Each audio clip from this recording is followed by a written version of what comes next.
Hi, I'm Senior Grandmaster Hemenes of Kajukenbo Live. This is Chapter 4, How Hemenes Kajukenbo Studios got started. Like I said in the last chapter or so, when I left Senior Grandmaster Vargas, I opened up my small little studio in the garage. And I started off with like 5 students, and they were all juniors, young juniors. Jason Thiemann was my first student. Then Gilbert Baca, David Baca, Gina Nascimento, and April Nascimento. They were my first students, and I had in the garage. And I worked with them for a long time. Between about 8-9 months, those little guys dominated the tournament scene. Even they went to the world tournament, they all placed. Got these big ass trophies and stuff. So, we did pretty good and stuff like that. And then I started getting more and more people because word of mouth got out that I was teaching over there. And I wound up having like 25 students in the garage. And there was just too many students. And I was fortunate that we owned a building on 150th Avenue in San Leandro. And so we wound up kicking the people out of the building. Which was kind of sad because they were there for like 40 years, but they went because I wanted to put my studio there. And that's where I started my first building was on 1572, 150th Avenue in San Leandro. And from there, I was there for close to 40 years in that same location. Never closed down, almost 40 years there. And in doing so, I brought those 25 students over from the garage into the building, and we just started building from there. Now, I was a young guy, and so you have a lot to learn and how to be successful and how to make things work. But what I did, I trained like we trained in the 70s, really hard. So that was the good part, but it was also a little bit of a downfall because a lot of people would come in, the windows would be fogged up, steamed up, and they would be afraid. Because in the adult class, there was always blood on the mat, or a broken bone, or, punched in lip, or whatever. The junior class, nobody ever broke a bone. They might have got their feelings hurt, maybe got a fat lip, or a bloody nose and stuff, but nobody ever really got hurt in the junior class. But it was intimidating because people would walk in and it'd be literally the windows you couldn't even see in. And they would get scared. But the ones that wind up staying are the one that prospered from what we taught. Because we taught old school. And we wind up, like I said in one of the videos, in the tournament video, there wound up being about 11, 12 of us, counting myself, that went every week into the tournaments. And we dominated from Pee Wee Division all the way up to Black Belt Division. And we did this for years. And we wound up being one of the top studios in the Bay Area. And in the San Leandro, it wound up being like ourselves and Palin's Martial Arts. We're probably the best 2 studios in San Leandro. In fact, we were the best 2 studios in San Leandro. There's no other studio that can compete with us. We just dominated everything. And we always had that mutual respect for each other, and there was never any animosity between the 2 studios. In fact, we always had each other's backs most of the time. And so that's the way we run the studio. Now, all studios have their good parts and their bad parts. I mean, you have the children, the parents are kind of treat like a baseball type thing. If their kid don't get promoted and the other kid gets promoted, it's why how can my son get promoted? Well, I'm going to quit. Or if you don't promote my son, then I'm going to quit. Well, then usually I show them the door. And they were kind of surprised because I always say, oh, okay. And I'd stand up and come with me. And they'd walk them to the door. I go, there's the door. Are you going to let me quit? Yes, I want to let you quit. Because no one's going to tell me when to promote somebody. But I had a good staff of black belts. And a good, I had like 3 secretaries that helped me around the studio too. So I really lucked out. But how we gained a lot of students was I always had that 50 or 60 mark, and I could never get past that, and because I never had contracts, and one would quit, one would not come, and then Eddie Solis from Richmond said, no, Tony, you need to do contracts, that's the only way. Well, I never believed in them because Senior Grandmaster Vargas never had them. So I said, okay, well, I'll try the in-house ones like Eddie Solis had for a while. And then all of a sudden, I went from that 60 to 100, to 150. And then we started getting too big, so I switched over to Educational Funding Company. And that collected our money. And then we wound up towards the end like 400 students. It just kept building and building and building. So that's how we got a lot of students, because of the lead boxes and stuff like that. But there's students that come in there that came in with, and this is the good part about it, is they came into me when they were real young, 10, 12, 13, and stayed with me for like years. I had one student, believe it or not, he came in with me, and he signed up, and was a little kid in the junior class. 37 years later, he was still there.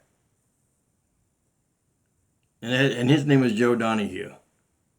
He wasn't the best black belt, he was the best student, but he had a heart of gold, and he was there, 3 nights a week for 37 years.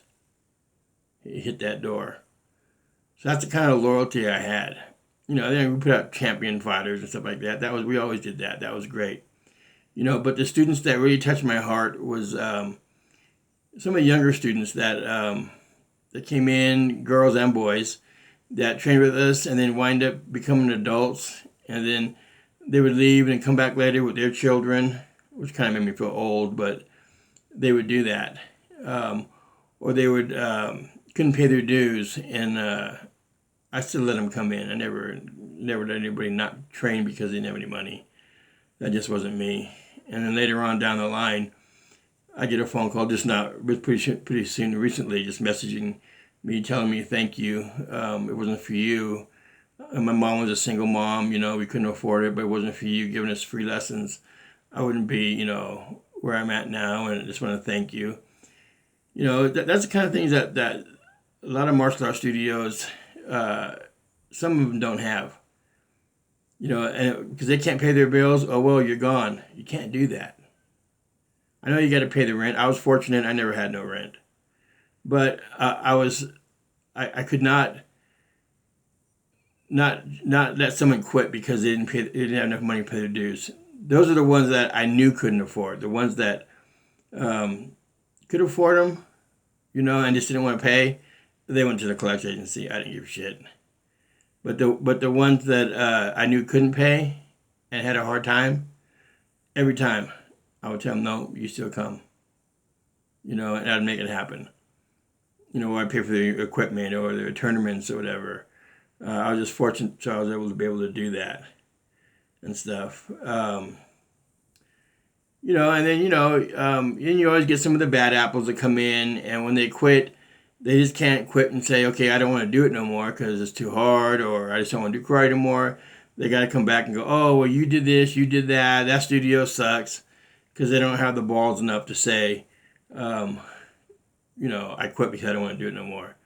And those are the kind of students that are kind of sad that have to do stuff like that. But when Senior Grandmaster, I said this before, when I walked into Senior Grandmaster Vargas's studio in the early 70s, he changed my life.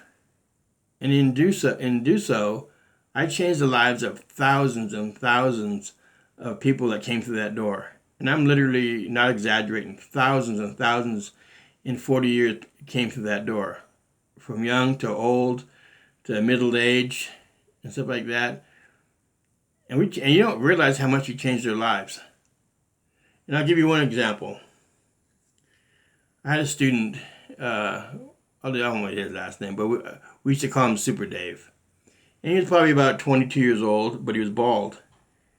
And he had a hard time with the women and stuff. He was very self-conscious because he was so young and, just was bald. Anyway, long story short, he trained me for a while. He'd always get hurt. That's how we used to call him. We used to always call him Super Dave Osborne from that show in the early 80s. Anyway, I usually not there on Fridays. I was usually always there Monday through Thursday. And that Friday, I happened to be in town. And something crossed my mind. And I said, I'm gonna go to the studio. And I was there by myself. I was at my desk. And it was just kind of drawn there a little bit. And all of a sudden, Super Dave pulls up. Comes in, and they call me Sifu at the time. They're like, hey, Sifu, how's it going? And I go, good, and stuff like that. And, I sat there and talked to him for about 2 hours. And he just went on about his life, and he wasn't happy, and because of his hair, and this and this and that. Anyway, I talked to him for, a few hours, and I just gave him some good advice and some, like, just not teacher to student, more like, I don't want to say father or son, but, a friend, reaching a hand out to somebody. Anyway, so he said, okay, I'll see you Monday, Sifu, I'll see you later. I go, okay, bye. So Monday he comes in, and he's, Sifu, I need to tell you something, and I want to thank you. So I said to myself, okay, well, what's going on? He says, well, I stopped by here. I saw your car Friday, and you never here. And when I saw your car, I thought I'd come up you and talk to you. And he goes, and I really appreciate the talk because I was on my way home to commit suicide. And if it wasn't for you and your car being in that parking lot that day, I would have come home and killed myself. So I want to thank you for stopping me. So those are little things that a lot of people don't understand. And then for myself, I find it kind of like weird because I'm never there on a Friday. Never. I'm always using the casino. And that Friday, I came down and I just said, I'm going to go to the studio. And I just sat at my desk, really doing nothing. But see, the man upstairs, he had me come that day. I really believe that. And Super Dave wound up being a good student for many years, and he wound up getting married to a wonderful woman, had a couple kids, moved to Georgia, and he started talking with a Georgia accent, so it goes to show you, sometimes you're just not a teacher of punching and kicking and yelling and all that good stuff. You got to be a counselor, a father, a brother, a friend. I've had husbands and wives come in, the students were there, and, ask for counseling and just to talk. And I would sit behind my desk and talk to them. Men, women, it didn't make a difference. Young teenagers would come in, see if I need to talk to you. And I was always there for them. I never turned my back on anybody. So for the 40 years that we were almost there, I had a lot of people that came through that door, just not for the martial arts. They were there to be part of something. So I always made it as a family type atmosphere. All studios have their ups and downs. Some students would quit because they didn't want to do it no more, and they couldn't just say, I quit. They got to say, oh, that school sucks, that's why I quit. Because they didn't have the balls enough to quit. But if you go through a lot of my older students, they'll tell you how we trained. And we would beat the hell out of each other. But after class, we ordered a pizza. It got delivered, and everybody stuffed their faces, hugged each other goodbye, and left. Now, I've had losses there. I had, which kind of really broke my heart, was the first one was Alex Kosenko. He was my black belt. I taught him for years, just privately. He's a little short guy, real short, and he was older than me. And he wound up opening up a studio in Hayward, and I was loyal to me, and I'd come down once in a while, I'd go over there and stuff. Anyway, he wound up being like a 5th degree black belt under me. And one day he called me up and he's all, this is the way we would talk. He would be all, God damn you, how come you haven't called me? And I used to call him Big Al because he was so short. He's only like 5 foot tall. And I go, hey, Big Al. I go, I know. I go, I'm really busy. He goes, you need to talk to me. I said, okay. And I go, I'll come down next week. And I'll come down to the studio and stuff. He's okay. And he goes, Sifu, He goes, I've only been loyal to you all these years. And I said, I know. I know that. And I've always been loyal to you, Big Al. He said, well, you got down. Make sure you come down next week. I said, okay. Well, over the weekend, he went fishing with his girlfriend in a brand new boat he just bought. And she fell overboard in the estuary in the bay. He jumped in to get her. She swam to shore. They found him dead 45 minutes later by the Hornet, the Navy ship. He drowned. Because he was in such good shape, I guess they said the cold just stopped his heart. And he was a very, very good man. And that really broke my heart because, you know, those are the kind of losses that it's hard to swallow sometimes. So about 6 months later, one of my other black belts opened up his studio, Chris Royal. He opened it up in San Lorenzo. And he came to me before he opened it up. You know, he's Sifu. He's even though I was a professor or whatever, they would always call me Sifu sometimes. A lot of my older ones would. He's all Sifu. I want to open my own studio, but I want your permission. So I told him, I said, look, anytime you guys want to open up your own studio, it's an honor to me that you guys do this. It's not something I would get mad about. Anyway, he opened up a studio, I think it was around July. And he opened his studio up. I went down there, it was a little grand opening, and did some stuff. And we were supposed to have Chinese food, and one of my other black belts was there with me, and he was kind of being a whiny bitch and didn't want to go out and eat. So I had to take Steve back to the karate studio. And so Chris said, okay, well, next week we'll have Chinese food. I said, okay. So he called me up on a Thursday. He's like, hey, he says, we're a little busy. He says, how about Monday we'll have Chinese food after class? I said, okay. I said, no, that's not this. That's good. That's good. And he goes, I love you. And I said, I know, I love you too, Chris. And I hung up with him. That night he passed away in his sleep. His heart just stopped. 39 years old. No reason. He wasn't sick, nothing. Unfortunately, it was an act of God, and his heart just stopped. And when I got the news of that really hurt me, because within 6 months, I lost 2 of my black belts. So that's the pain that I had to go through on stuff like that a lot of people don't go through that. But when you lose 2 people that are close to you, that you see every day for years and years and years, and all of a sudden they're not there anymore, it's very hard to swallow sometimes. But, you know, being a true martial artist, you know, you have to dig deep, you know, and be there for the students that were really upset. Like Manuel Fernandez was really close to Chris Royal. He used to work with him, and I remember at the funeral he was crying on the pedestal up there. And I got up and just gave him a hug, and, you know, and everybody. And there was about 400 people there, you know, and it was such a sad thing to see, you know. So, you know, it's not easy, you know, and stuff like that. And then you get the kind of like the off the wall people that come in. People used to come in and, you know, like tell me that they were third degree black belt from New York and they won the internationals. Well, I already know who won the internationals, so I knew it wasn't him. So I would never embarrass him. And then they'd ask to spar. And I said, oh, okay. So they come in that night and they get their shit kicked out of them, and I wouldn't see him again. You get tons and tons of those guys to come in.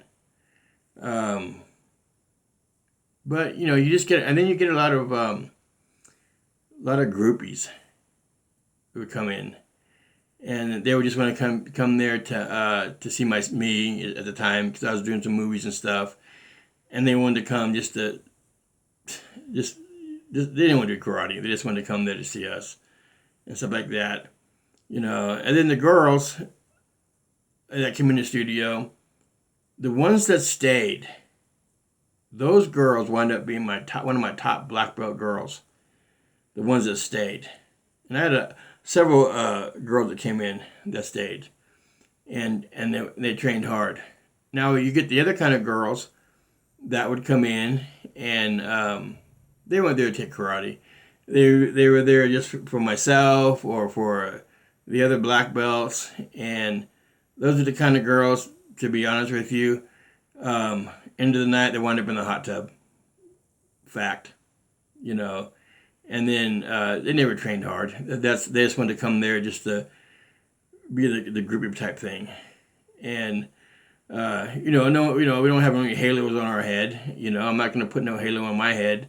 I mean, just the way it is. Or you get the mothers that come in that just want to fool around with one of the instructors or myself or whatever. And, sometimes you got to be strong and say no, and then sometimes you don't say no. It's not right, but it is what it is. And I'm sure a lot of martial arts studios have the same problem. If they tell you every time they tell them no, they're probably full of shit. So like I said, this is a tell-all book, and I'm not going to pull no punches. But the girls that have stayed, top black belt girls. I had all of them. From two of my ex-wives were top black belt fighters. They beat everybody. Ray Hansen, which is another one of my black belts, she passed away this year. That's another sad thing. She passed away in her sleep, leaving 2 children behind. And she signed up with me when she was probably about 8. She used to live across the street and come over, and she was in her close to 50, 47, 48 when she passed. But they wound up staying and being good top fighters. So that's just the good part of it. And then at one time at the studio, I had to have the lines tapped and listened to, because I got threatening phone calls. And back then, they didn't have on the phone that you can be able to push caller ID or star 69 and call them back. We didn't have that back then. And I got very threatening phone calls for my life, because we got too big and who I was and stuff. And I got my, which most people don't know this because I covered it real fast. I got my front door blown out with a shotgun one time. They shot through my front window several times, but I always fixed it that day, and kind of covered it up. When I leave the studio, I'd have to put my gun in my hoodie in my pocket, because I never knew who was out there, but it just is what it was, and this went on for several months, not figuring out who this person was. And it wasn't a kid, it wasn't a teenager, it was an older man, and that's the trippy part. It was an older man.